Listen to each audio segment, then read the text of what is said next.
I'm messing with.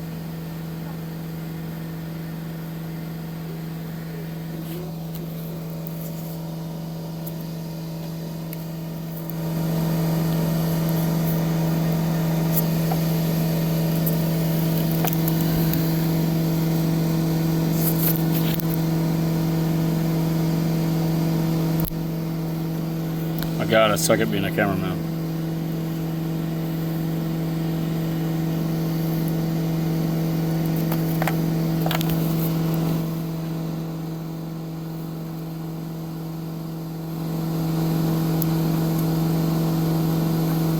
Okay, so the intake valves underwent a little bit of cleaning from that, and you can see how much caked up side oil crap is on there.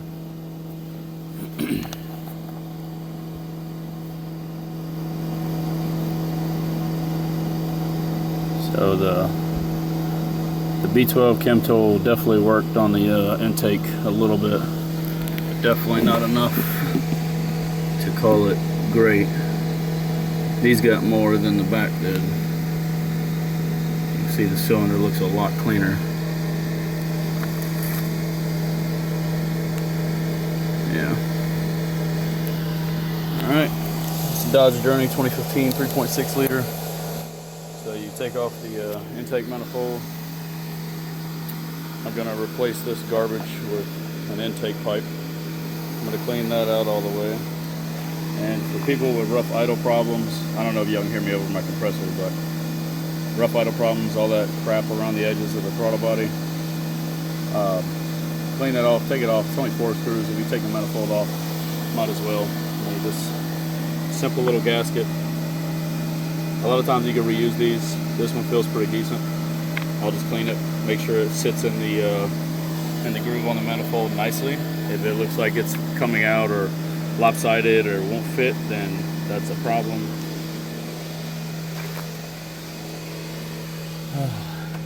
Maybe a purge valve back here, complete garbage.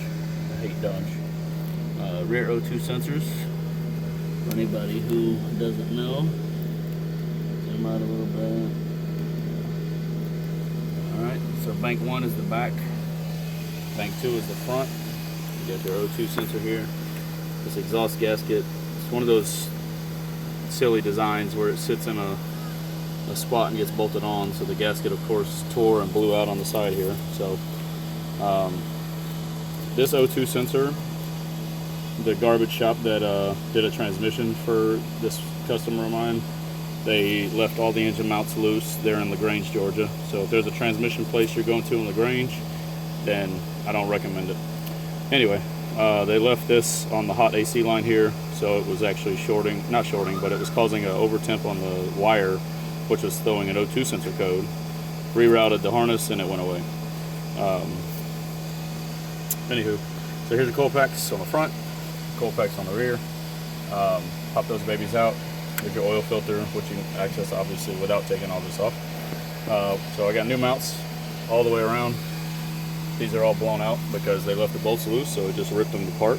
That one down there in the bottom, and yeah, can't really. Yeah, see if I can get a good angle on it. You can see a little bit where it's severed there. Anyway, but those are all really bad. So we're gonna change all that. I've already had to change the injectors about 5 years ago. Came back from the dealership with a multiple misfire, and lo and behold, all the injectors were bad. They claimed it wasn't anything they did, of course. So you know, stuff happens though. Engine mounts. This one appears to be a hydraulic or solid rubber version, so we didn't do anything with that. But what I did do is I used window polyurethane, and I let it cure for about a week now on the new mounts that I bought on eBay or Amazon for like 50 bucks for all 4. So I put stainless steel wire mesh in the void, and then pumped it full of that window weld, basically is what it's called, polyurethane. It's not going to last forever, and it may create a tiny bit of vibration in the car, but we're not concerned with that because we want to make this car last. 262,000 miles on it, and we got a lot to do. So we replaced the serpentine belt serpentine belt tensioner with pulley and the idler pulley. I know you can't really see down in there, but it's a lot easier to access from the bottom. You don't have to deal with none of this crap. So take the tire off. If you got a lift, even better. That's how you bleed your coolant, if you didn't know. Always crack that line, get a little air coming out of the side of the head there. But of course your coolant reservoir is how you can also bleed it, just by using gravity. So you got to watch out for stuff like this when your wires are getting smushed. Eventually this is going to lead to a chafed wire and it'll be broke. So we're going to take this lower manifold out also, and we'll go from there.